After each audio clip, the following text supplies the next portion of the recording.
Ladies and gentlemen, I am your Imperator, your host, and your first citizen, TsarOctavian. And this is the second installment in the history of professional wrestling. Let's get started.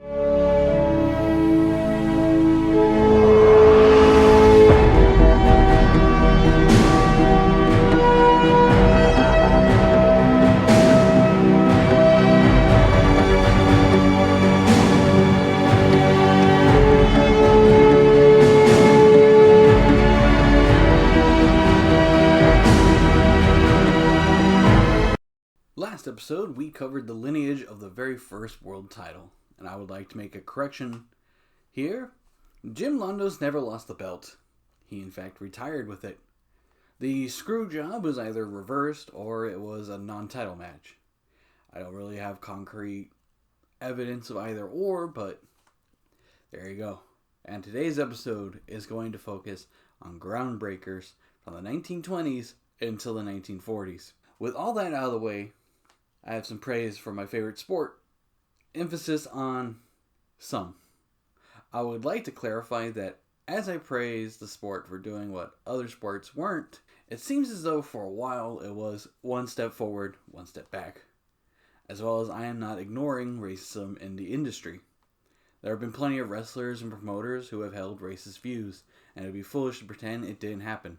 That being said, the reason why professional wrestling has a rather progressive history is probably not down to promoters having big hearts and way ahead of their time viewpoints on race, but more the very nature of professional wrestling means you can't really have racist business practices in a business that requires the star power of the individual.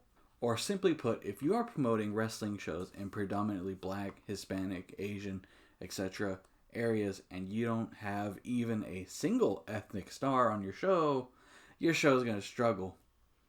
In short, the way to beat racism in the world of professional wrestling is motherfucking money. Anyways, promotions in predominantly ethnic areas of the country who might not be able to book the world champion at the time, segregation, came up with the idea of having their own world champion, and their very first one was Reginald Reggie Siki. One step forward, 3 steps back. This world title was named the World Colored Championship. There was no belt, and more times than not, would not be even considered an actual world championship for, well, obvious reasons. After all, this belt was created and won in 1924, so you can imagine why. On a more cheery note, Reggie Siki became a massive star in his own right, defending his belt across the US, Canada, and especially Europe, where he was a big deal, and was more warmly embraced over in Europe than in America. Reginald would hold the belt from 1924 until 1935. His success spawned many other world-colored championships, or alternatively, Negro League titles, as they were sometimes referred to as. Breaking the fourth wall, the author of one of the articles I'm reading prefers Negro League over world-colored. So I asked my buddy Edmund, who is in fact black, his opinion on which is worse, and he said, fuck both. So, there you go. Other significant black wrestlers to hold world-colored championships are Sailor Art Thomas, Bearcat Wright, Bobo Brazil, Sweet Daddy Siki, and Luther Lindsay.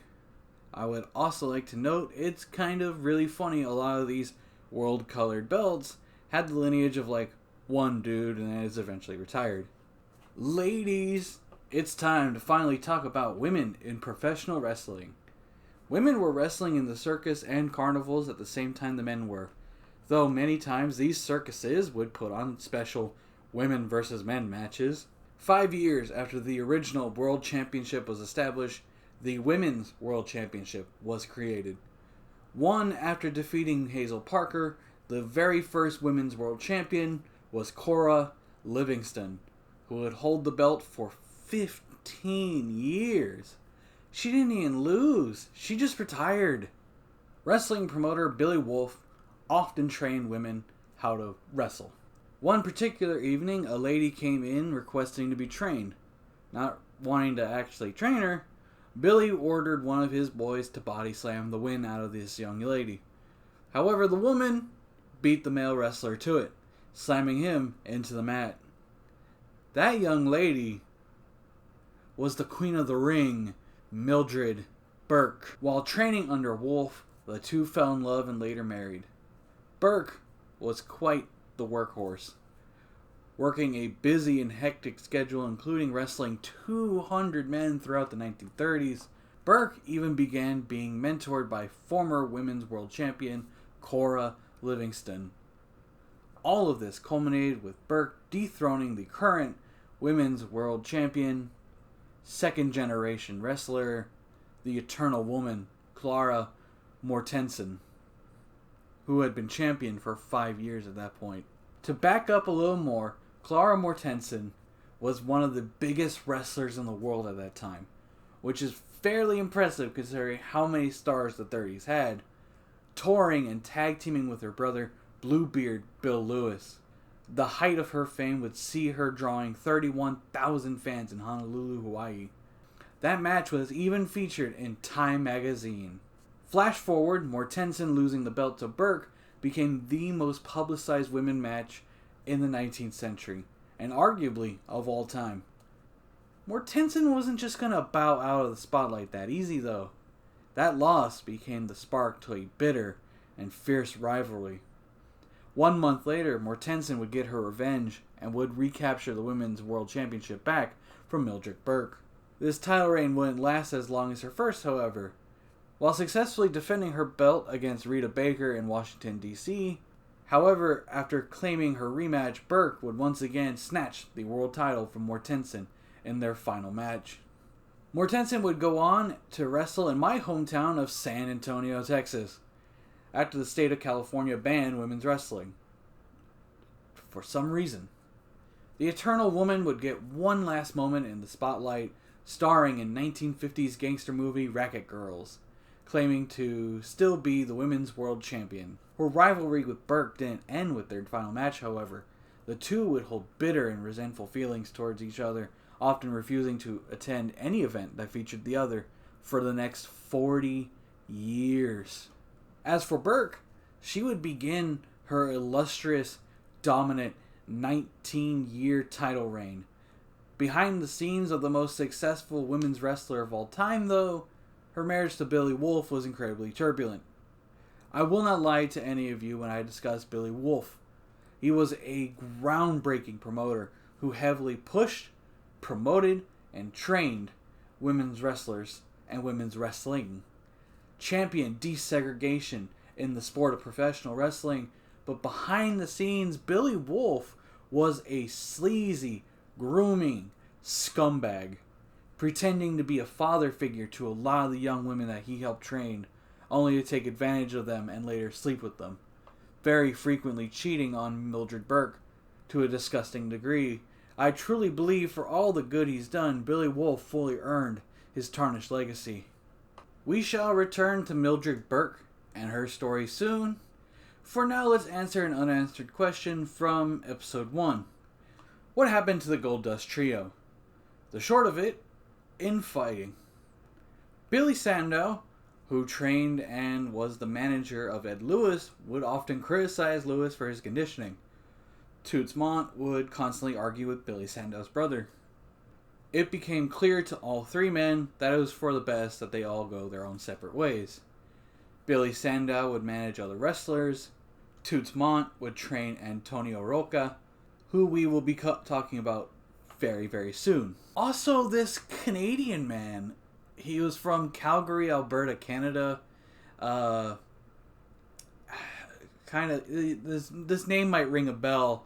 His name was Stu Hart. And while not a wrestler per se, would take another man under his wing to train in promoting professional wrestling, and that man was Vince McMahon Sr.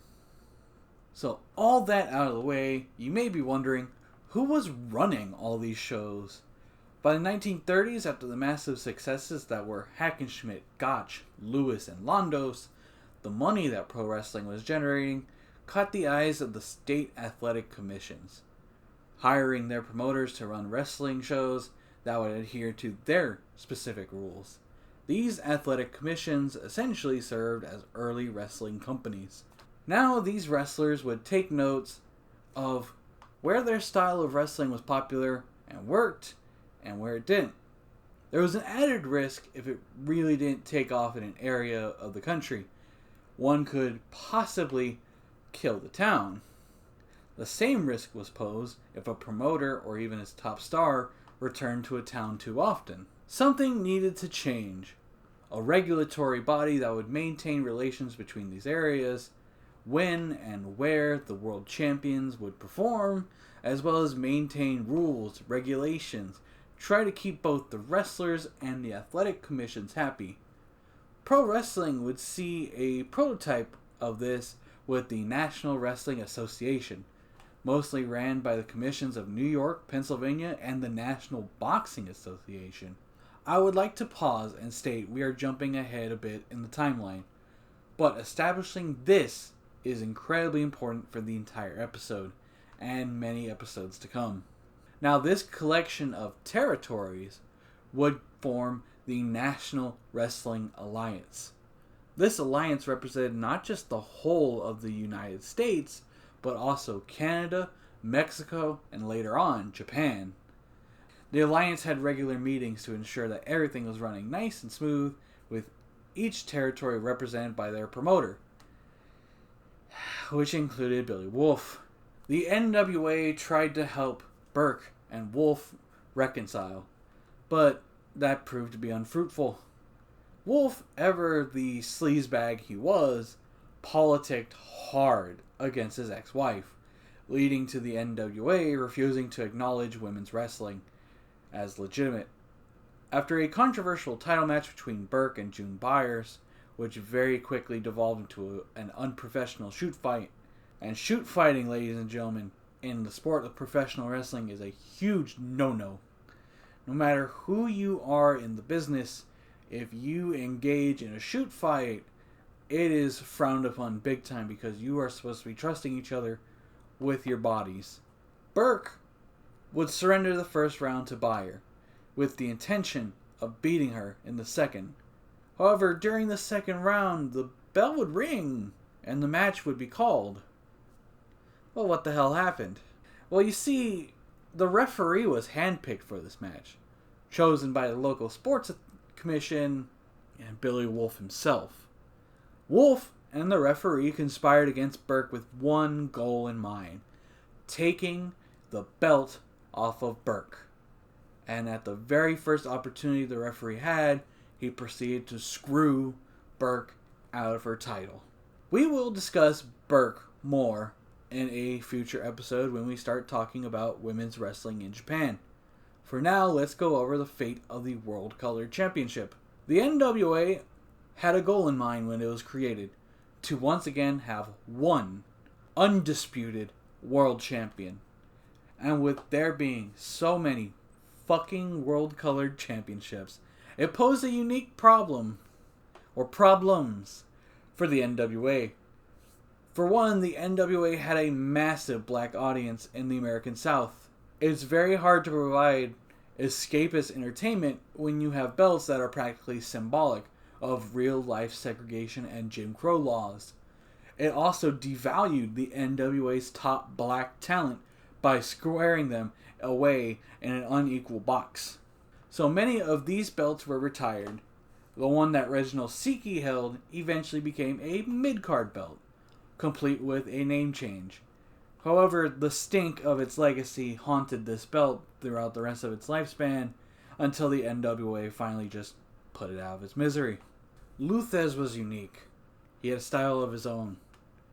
He was like watching a big leopard move, just poetry in motion. There's very few people who had that charisma along with the talent to back it up.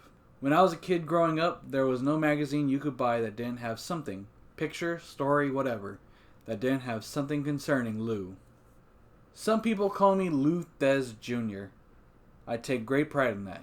What does it mean to be the greatest of all time? Doesn't mean you've drawn more money than anyone else for longer than anyone else, like Jim Londos. Doesn't mean capturing the top prize in your sport more than anyone else, like Ed Lewis. Doesn't mean innovating, laying the foundation, and truly paving the way for all of the wrestlers, like any in the Goldust Trio. With a career spanning across 7 decades, becoming a major star in and out of the ring, on the radio, and during the advent of television, World Championships in the US, Mexico, and Japan earned their prestige by having his name tied to them. The history of pro wrestling, simply put, will not see a superstar of his magnitude until Hulk Hogan in the 1980s. It's finally time to talk about the rise of the hooker, Lou Thesz. Lou Thesz was my idol. He was a great wrestler, a great example, a class man.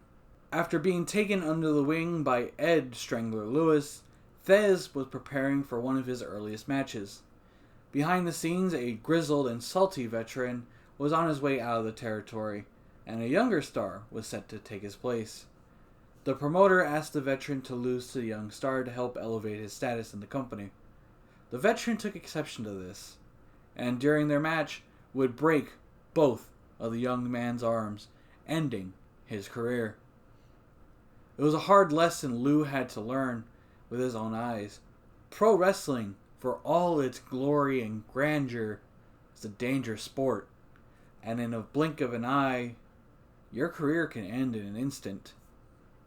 In the ring, many of his peers practically referred to him as Frank Gotch reincarnated, a vicious mean streak to back up undeniable charisma and technical ability. No doubt all lessons instilled in him by the 5-time world champion Ed Lewis. In 4 very short years, Thesz was one of the most popular up-and-coming wrestlers in the nation, and he would get his first big break in 1937. Lou Thesz had earned a world championship match against the AWA World Heavyweight Champion, Yvonne Robert. The article I'm reading really needs you guys to know that this is the Boston version and not the Minneapolis, Minnesota version. We'll get into the differences when we get into the 1950s. Regardless, Yvonne the Lion Robert refused to wrestle Thesz for his belt. Allegedly. Thesz and Robert would work together multiple times across the 1940s, selling out shows left and right. The simple theory just boils down to what may have been personal problems for Robert.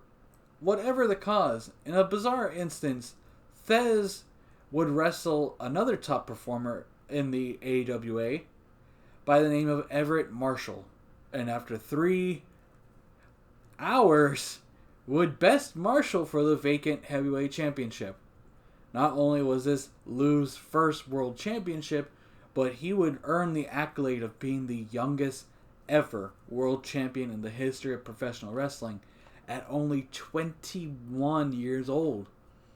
I said bizarre because matches going that long after the Goldust Trio was incredibly rare. So that stat caught my eye while doing my research. Only 44 days later, he would lose the belt to Steve Casey, who would become one of the AWA Boston Edition's absolute top stars. Later on, the NWA would kind of cherry pick when this belt was considered an actual world title and when it wasn't. Still young, hungry, determined, and well, still one of the most popular wrestlers during the time period, it would take only shy of 2 years for Lou Thesz to become world champion again. This time for the National Wrestling Association, once again dethroning Everett Marshall, winning the belt in his hometown of St. Louis, Missouri.